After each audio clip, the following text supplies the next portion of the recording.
We've been teaching a lot of women through Yonder to skateboard over the past couple of years. It's something that we feel is really valuable, really important to helping you get more confident in the sea, on a board, and having that time spent on a board. So it's really, really cool, but we get a lot of questions asking, once people have had a session with us, maybe their first one, asking like what board to go for. And definitely a question that keeps coming up is should I be getting a Surfskate? Should I be getting like a normal skateboard or a cruiser? And so before every session, we do go through that with the people that come on our courses, and we talk them through the differences. So I thought I'd just get Tom in, who's a GB skate coach, to just go through that. And so we've got a record of it for people to access and we can refer them to. So this is the purpose of this. Okay, so Tom, what can you tell us about these boards and why we've got these ones here? So we've got a few different boards along to show some different examples of different skateboards. Basically going to start off with what I would use on a daily basis whenever I'm skating. This is what most skateboarders that you see in skate parks or skating street would be skating. When we buy a skateboard like this, we buy each component separately. So we buy a deck, we buy trucks, we buy wheels, we buy bearings, and we assemble that to how we like it. So my deck here is 8.38 inches wide deck with independent 159 trucks, and I ride hard wheels on my board. So mine are 99A 55mm, or they were 55mm wheels. So like really in simple terms though, you're just saying that your wheels are like pretty hard, and like compared to these ones that get softer as they go up, like, so why is that? I always liken it to cyclists can understand that if you are riding a road bike, you have wheels that are, your tires that you run on a road bike are pumped up super hard because you want to have as little rolling resistance as possible. So where road cyclists have really, really hard tires on their bike because they roll faster and less resistance, whereas a mountain biker is less concerned with the rolling resistance and the speed because they're often going downhill, and they're more interested in having a smooth ride that gets them over all the bumps and twigs and roots and things and absorbs some of that feeling. So in contrast to what I ride, this is a Surfskate. It's a Yow Surfskate. We just picked this one up secondhand, but this has wheels. The wheels on this are considerably bigger than the wheels on this. So if you think of it in like, this is like kind of like mountain bike wheels, these are kind of like road bike wheels, so they're a lot softer and a lot bigger. And that's going from like one extreme to the other. But like what was interesting for me, so I remember like learning to skate in like 90s, early 2000s, it was maybe late 90s, and then like hitting a stone and like going flying and just feeling like, it just felt sketchy and I wasn't very good. And then so it kind of like put me off.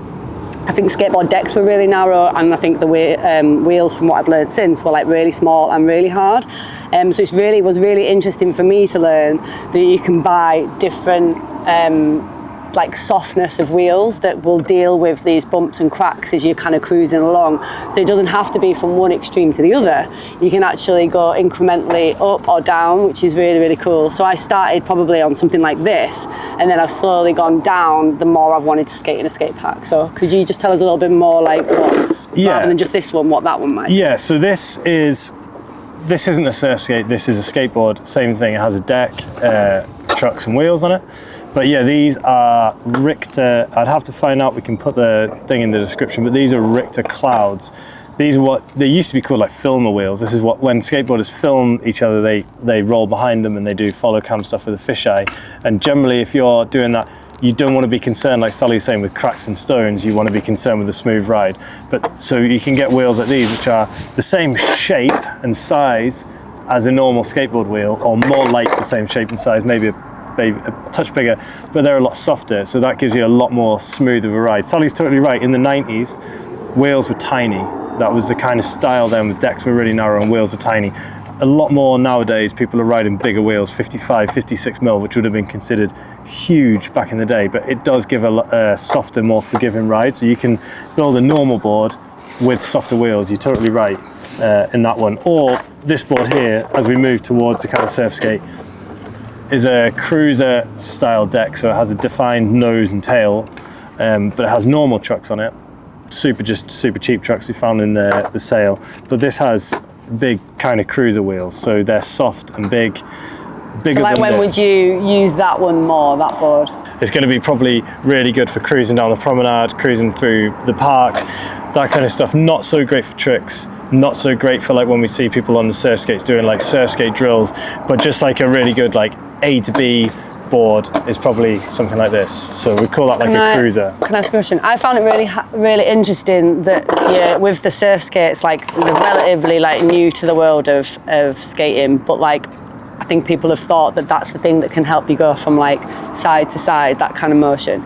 But it's been really interesting to learn that like just a little tool, because I'm, you know, relatively new to skateboarding myself, but just a little tool like this can you tell us a little bit more how that can change your setup to make the rail-to-rail skating like? Yeah, is that what you refer to it, rail-to-rail skating? Yeah, definitely. So yeah, skateboard turns by, if we apply pressure to this side, it's going to turn in that direction. If we apply pressure to this side, it's going to turn in that direction. So we use our toes and our heels to alternate which pressure we put on as to which line our skateboard's going to take.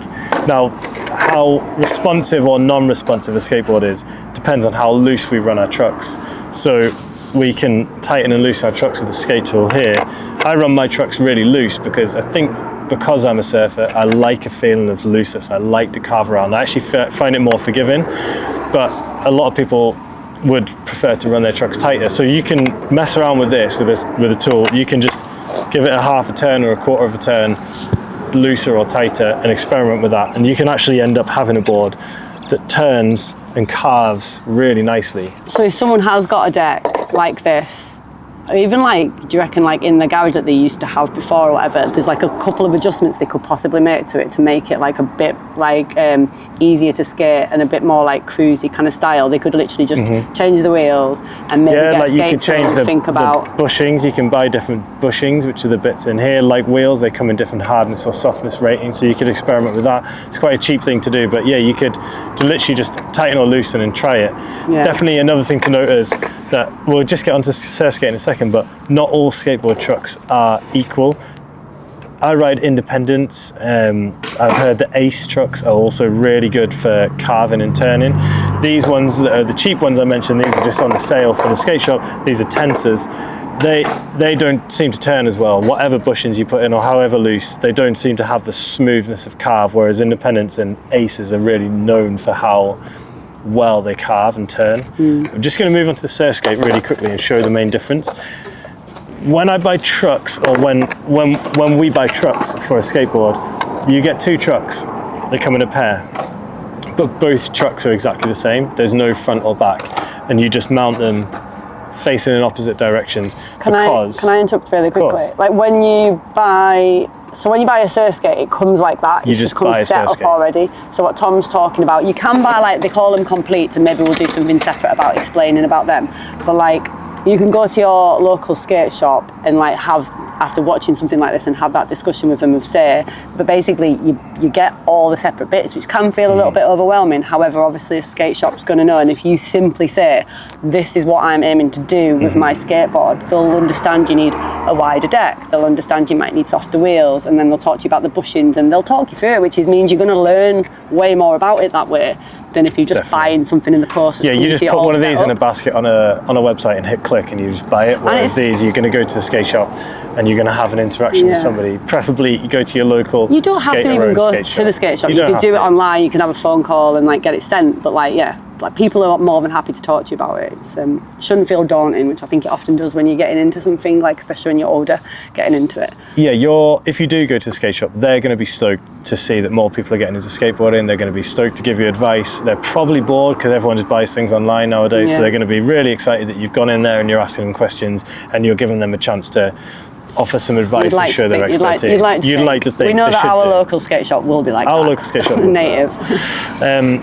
So you buy the trucks, they come as a pair, you just mount them facing in opposite directions, because a lot of the times on these skateboards we're not just going forwards but we're going backwards, which is why you have the tail on both sides. Skateboards are kind of used in both directions, whereas a Surfskate is really directional. It can only go in one direction. Really, you can kind of go backwards on it, but it's Sketchy. Pretty sketchy. But the difference with these is they have a really defined front truck and back truck. The back truck is actually the same, pretty much the same as a normal skateboard truck, but the front truck's quite wildly different. Instead of just turning from side to side with leaning, they have this motion as well. So they have a really, really broad range of motion in the front end of the skateboard, which that's the thing that makes this a surf skate and makes this not a surf skate, is this front truck. Also, we can see that we've got like a directional deck. It has a nose and a tail. It doesn't have so much flick on the front and the back. There's actually loads of different things. I'm not a surf skater, so I don't know much about them, but I know for a fact that different wheelbases really affect how a surf skate turns and is responsive. Same on a skateboard. We're all pretty much within a similar wheelbase on a skateboard, but sometimes you put two surf skates together and they're quite drastically different, and that is going to make a big difference. I just don't know exactly how. But yeah, big soft wheels, big wide heavy deck. I think, I don't know what you think to this, Sally, but I think if you're learning to skate,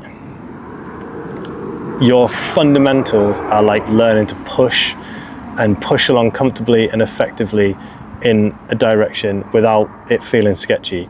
And I think a massive issue with learning to push on a surf skate, not only that the front truck is so crazy flexy under your front foot, you often see people who have learned to skate on a surf skate pick up bad pushing habits, or they don't learn to push because it's too hard, so they just wiggle to get their speed instead. I think a massive contributing factor is how tall they sit. A skateboard sits a good 2 and a bit inches further towards the floor than a surf skate does, and I just think that when we're transferring our foot from floor to board and from board to floor, it makes a big difference how high they are, because it makes a difference how bent our knees need to be and what position our body's in. I personally think if you're going to learn to skate, it's easier to learn to push on a normal skateboard than it is to learn to push on a surf skate. It's interesting because not the Yao, I don't particularly like them ones. I think they're too extreme with their turns, but like I had like the Carver one, I can't remember, Arbor? I can't remember. Yeah, Arbor Carver. But I had that one, and that was like a really like great introduction to me, but I think what I actually liked about it more than anything is the fact that I was so worried about hitting stones and like cracks and everything, that it was this. So, but then it started to have its limitations if I came to a skate park with what it could let me do. You can carve around, but I found that I was probably going higher and further than really my ability should have let me, with regards to like safety wise, because it was just like, it just does the thing, like without me actually having to like understand and learn that more, the concepts behind it.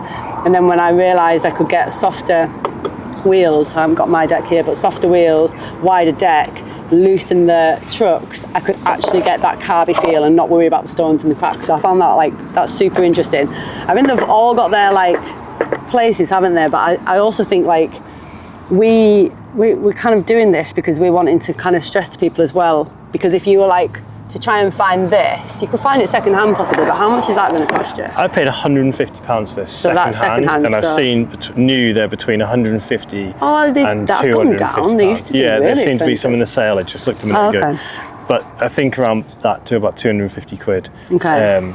And how much are you looking at to buy our skate school boards, which are in the van, but they're just an 8.5 inch, enough deck, enough trucks, that's the brand, enough soft wheels. They're just a cheap brand, but they're pretty decent. I think we worked out it's about 80 quid to buy. You've got to buy bearings, bolts, trucks, wheels, deck, grip tape, and I think it worked out to be about 80 quid. If you're going to buy this, it would be maybe, you're looking at, depends on the deck, starting at 30 all the way up to like £85, depending on, a lot of the deck is whose name's on the board. You see, this board here is a pro deck for a skater called Marby from a company called There. This board, some of the proceeds, Marby will earn an amount of money from each deck sold. She's a pro skater. That's how pro skaters make some of their money, is each time they sell a deck, they get a few dollars for each sale. So when you're buying a Marby deck, you're supporting a skateboarder directly by doing that. I guess this is probably the same. This is a Gabriel Medina board. He's probably taking some proceeds from that. But if you just buy a blank deck without somebody's name on, then it's going to be way cheaper, between 30 and 40 quid or something. Wheels, bearings, trucks. Probably about between 80 and top end, like 180 quid or something is probably for a skateboard is what it's going to cost you. When you teach people to surf, what boards generally, surfboards, do you think people are generally kind of in the realm of surfing?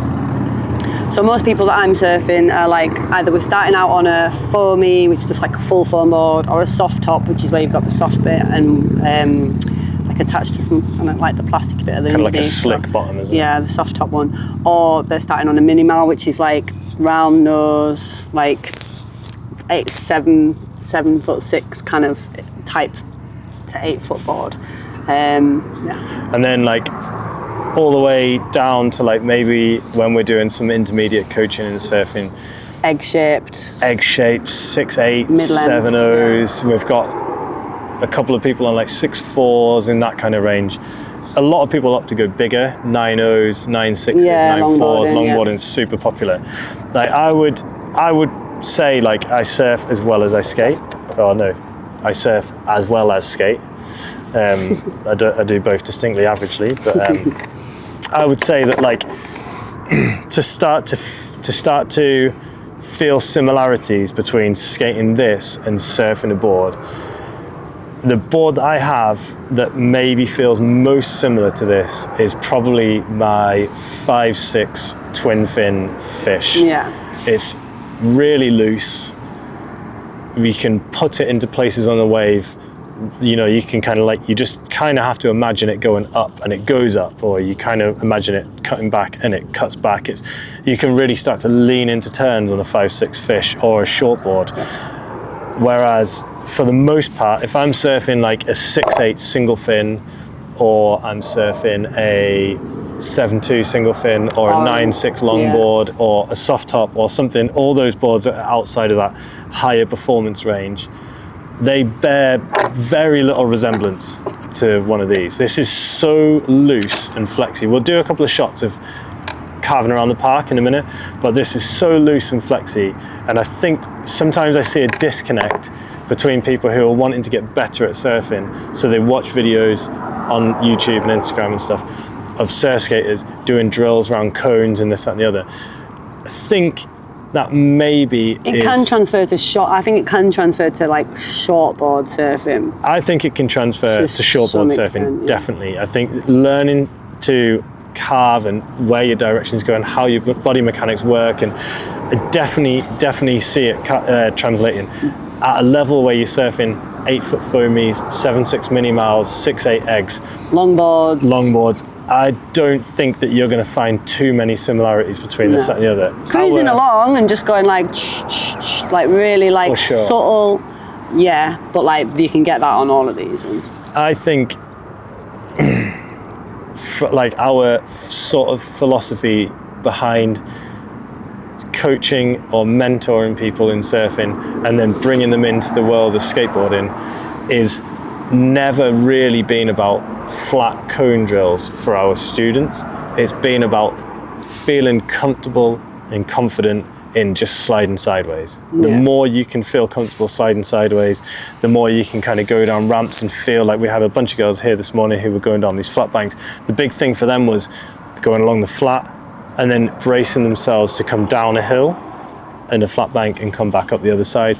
The big thing that they were working on was how do they shift their weight and brace themselves for a change in speed. That's something we're dealing with in surfing all the time, and like sorting out your stance, whether your feet are like this or your feet are like this, or maybe your stance on your surfboard's too wide. Well, you can't do that on a skateboard because there isn't room to have a stance, so you naturally find a really nice stance and you build that into your muscle memory.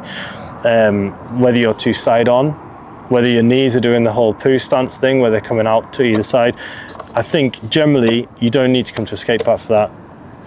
Cruising down the promenade, cruising around your local park, not worrying too much about doing like ripping cutbacks and crazy turns, but literally just like learning to feel comfortable and confident Like sliding the sideways. feeling of the floor and the glide Definitely can come from this. Do you I mean, there's this separately can just be fun. I know like people love it. I was like thinking when you just said we'll have a razz around the skate park and show you, I've got to be honest, I was like, I ain't doing it on that. Like, I'm not going to touch that and do what you're saying, so you can do that. I'll do that. But I'll yeah. happily do it on one of these, which is really interesting, isn't it? Because, but I think that's particularly, those These are particularly pretty crazy. like, These are the ones that you see on the video. I have a lot of fun with them going like down, like just cruising and just trying to do that maneuver. That's really cool. It's horses for courses. We have people come on who have maybe learnt on a surf skate and they can't imagine being on a skateboard, and that's absolutely fine. We would never tell people, no, you must be on a skateboard, never. And the same way, we've got people who start to learn on a skateboard and they get some fundamentals down,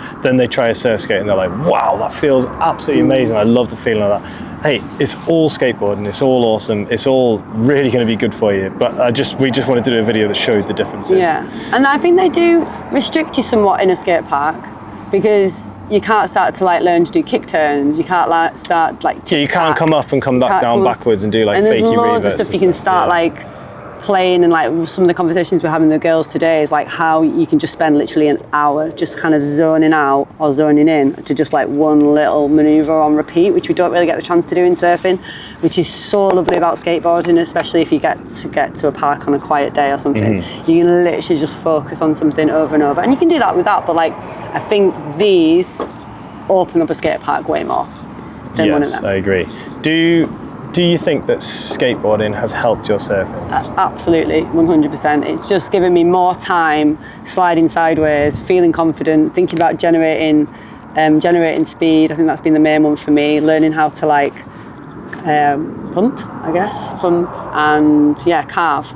But I haven't needed to do it personally. And what board have you been doing it on? It's a shame I haven't got it here, but it's similar to this one. Sally's skateboard progression. She started on a Arbor Tyler Warren Carver board, and then shortly after that she went to a skate shop and she bought this setup, which was film trucks, Richter Cloud wheels, and a 8.5 inch deck, and it's kind of like a pool shaped deck. And you did a lot of your sort of transferring from the Surfskate onto this. Then after a while you got a little bit you wanted some harder wheels. Because harder wheels get you going faster, and you'll find the more confident you get on a skateboard, the faster you want to go, and if you can get any help doing that, you'll grab it. So also another massive element to learning certain tricks, I'll do one in a minute and I'll put it into this video, is the ability to slide. Hard wheels, the reason why you wouldn't just stay on soft wheels is because hard wheels slide a lot better than soft wheels do. I was barely pushing that. Generally, soft wheels are a lot stickier. You can imagine that soft wheels are a lot stickier than hard wheels. When you're learning kick turns or you're learning fakey reverts, having a hard wheel that slides is basically like a safety net, where it allows you to not have to be so precise in your movements. Whereas if you've got a wheel which is really soft, if you don't get a kick turn all the way around, it's going to stick and it's going to be really difficult. So there comes a time when a skateboarder wants harder wheels in order to have it. A little bit of slide is like a safety net that makes it more forgiving. So Sally went from Arbor Carver Surfskate down to a deck and normal trucks with softer wheels, and then moved on to a pair of I just took your board. You just took my old stuff, so you had a pair of 169 independents, a 9-inch deck, and some hard wheels, and that's what you've been on for the last year or so. Yeah, and I don't do much. I like to carve around. I like to practice kick turns because I think that feels really good, and I think that's really relevant. Actually, it feels really more relevant to like longboarding and mid-lengthing, because you have to like go off the back to turn. So yeah. At which point would you recommend somebody buy a cruiser setup? If you're just wanting to like go down the promenade and just like feel that flow, like, and it's nice. They're quite cheap to do. Yeah, pretty simple and just cruisy.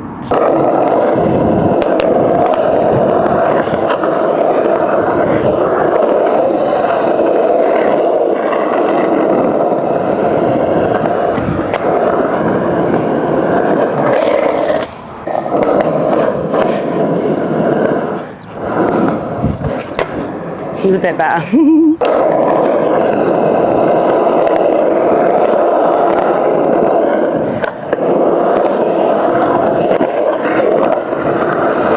Oh no. No, there's not. There's a common misconception that skateboards don't turn and they feel like a train kind of on a track and they will not turn, whereas surf skates turn.